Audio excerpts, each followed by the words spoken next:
آج بھی یہ جملہ نہیں کہا جاتا یہ ہمیں تو یہ سمجھ میں نہیں آتی بات, ادھر بھی علماء ہیں ادھر بھی علماء ہیں, وہ بھی مجتہد ہیں یہ بھی مجتہد ہیں, ہمیں پتہ نہیں چلتا ہے کہ کون کیا ہے. کہتے ہیں یا نہیں کہتے؟ آج ساری دنیا میں کہتے ہیں, نہ صرف آپ کے یہاں, سب کہتے ہیں. جی ہمیں تو سمجھ میں نہیں آتی بات, وہ بھی ابا کباب میں, یہ بھی ابا کباب میں, ہمیں کیا پتہ چلتا؟ ہم تو سب کو مانتے ہیں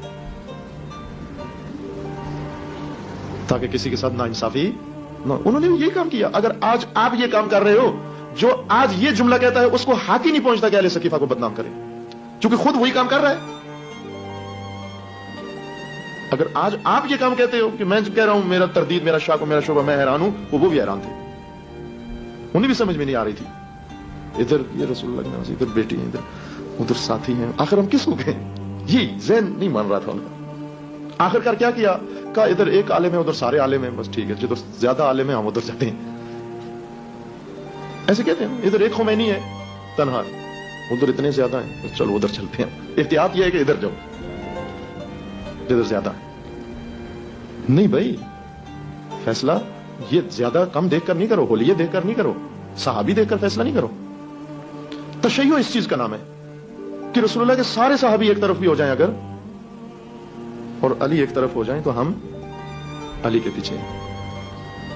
ہمیشہ معیار و محور حق کا علی ہے, چکے علی مال حق والحق مع علی. علی محور حق ہے, علی کا راستہ محور حق ہے.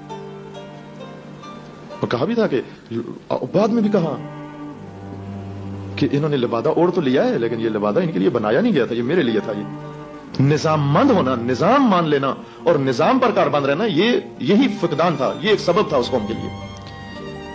اس وقت بھی عرض کیا تھا پہلی گفتگو میں بھی کہ یہ اس وقت ہے کہ ہم بہت ہی حسن ظن کے ساتھ ان کو کہیں اور اس سازش میں شریک نہ سمجھیں ان کو, تو ہم یہ کہیں گے کہ مشکل ان کی یہ تھی کہ یہ شخصیت کے بہت گرویدہ تھے, قدریں مان گئے تھے لیکن ابھی نظام کی حد تک نہیں پہنچے تھے. جیسے رسول اللہ کے کہنے پر جان دے دیتے تھے, رسول اللہ کے جانشین کو نہیں مانتے, کیونکہ گرویدہ ہو جائے جب انسان ایک شخصیت کا. رسول اللہ کی شخصیت میں ایک ایسی کشش تھی بھی کہ سب گرویدہ ہو جاتے تھے. اور یہ بہت اہم ہے کہ شخصیت کے ساتھ ساتھ شخصیت کا نظام بھی مان لیا جائے. ابھی کتنے عاشق ہیں امام زمانہ کے, ساری دنیا, جہاں کوئی شیعہ ہے یا حجت ابن الحسن, سب دیکھیں جا کر مسجد جمکران میں بدھ کی شاب کو کیا ہوتا ہے وہاں. لیکن شخص امام اور شخصیت امام کے اتنے عاشق نظام امام زمانہ کو بھی مانتے ہیں یا نہیں مانتے؟ امام زمانہ کا ایک نظام بھی تو ہے نا, اس پر کتنا اعتقاد ہے. علی کی مشکل یہی تھی, علی رسول اللہ کے نظام کا ایک حصہ تھے.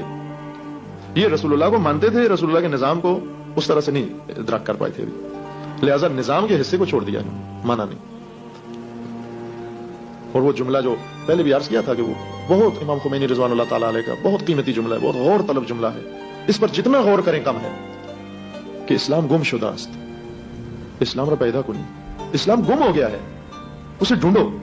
گم ہو گیا کا مطلب یہ نہیں کہ دکانوں پہ گم ہو گیا, ریڑیوں پہ گم ہو گیا ہے, مسجدوں میں گم ہو گیا ہے, مدرسوں میں گم ہو گیا ہے, کتابوں میں گم ہو گیا ہے, ممبروں پر گم ہو گیا ہے. آج جو کچھ آپ کے پاس اسلام کے نام پر ہے یہ اسلام نہیں ہے, ڈھونڈو اس کو, جا کر تلاش کرو اسلام کو. اسلام گم شدہ است.